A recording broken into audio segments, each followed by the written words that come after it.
Hey KidQuesters, Jason here on a bit of a backyard bug safari today, and I wanted to share something pretty cool with you. One of the critters that we have that live around here is called an antlion, and if you look here, I'm actually right next to a couple of their little pits. And these are pretty small little pits, probably the size of a $50. If you can see my hand here, they're not that big. These antlions are found all over the world. Pretty much anywhere that it's warm and there's sand, you'll find these things. There are even some species that live up in northern Europe, so they're pretty widespread. But they're amazing because these little pits here are made by their larvae, and these larvae look like just tiny little alien creatures with big giant jaws.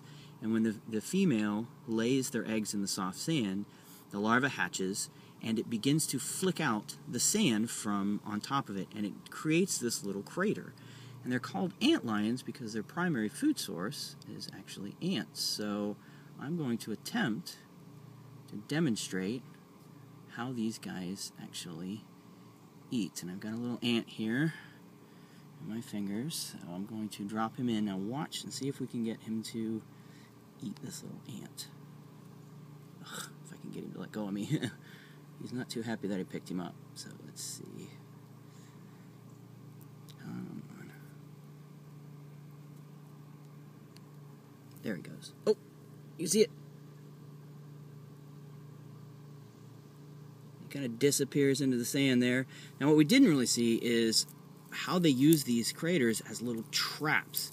And I'll demonstrate in another one. I actually take a little piece of grass here. Let's see if we can get him to react. And what they do is they actually feel vibrations in the sand.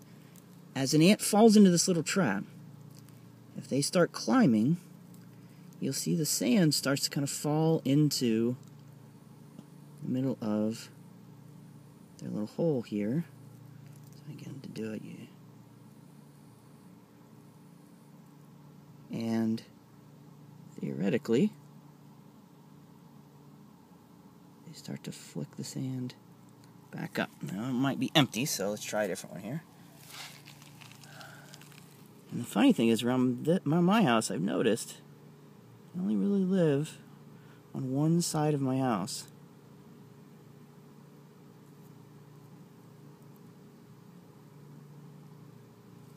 Alright, well, I can't get him to react, so let's see.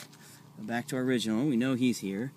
Let's see if we can find him. Now, don't feel too bad. I'm about to dig him up, but I'll put him back in the sand, and they can build a new house very quickly. Now, they're also nicknamed Doodle Bugs because where there are expanses of sand, they'll scurry around backwards and leave these little doodle scribble trails. I'm going to take this over here, see if we can show you where he's at. Put him down over here. Let's see.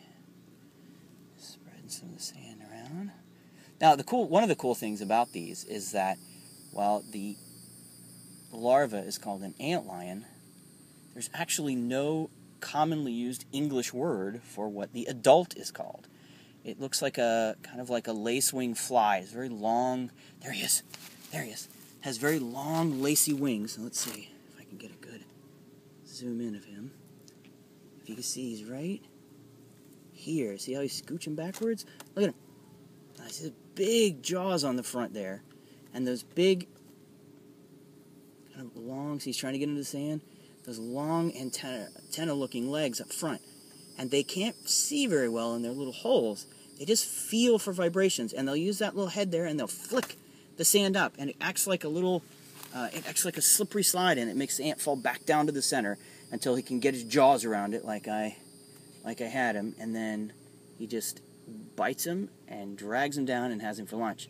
Now the adults, most species of the antlion adults just eat bits of pollen and nectar, so they'll fly around feeding on flowers, and then when they deposit their eggs, the larvae the eggs grow into these larvae like this guy. Pretty cool. Now I'm going to put him back in the sand, and if you want to see a picture of what the grown-up antlion looks like, we're going to post that up on the website so you can take a look there. Also, in the future, what we're going to be doing here, my kids and I are going to be doing an Antlion terrarium. So we're actually going to take some plastic or glass jars, get one of these little guys, and feed him on a regular basis and watch to see if we can see him spin his cocoon in the sand and then grow into an adult antlion.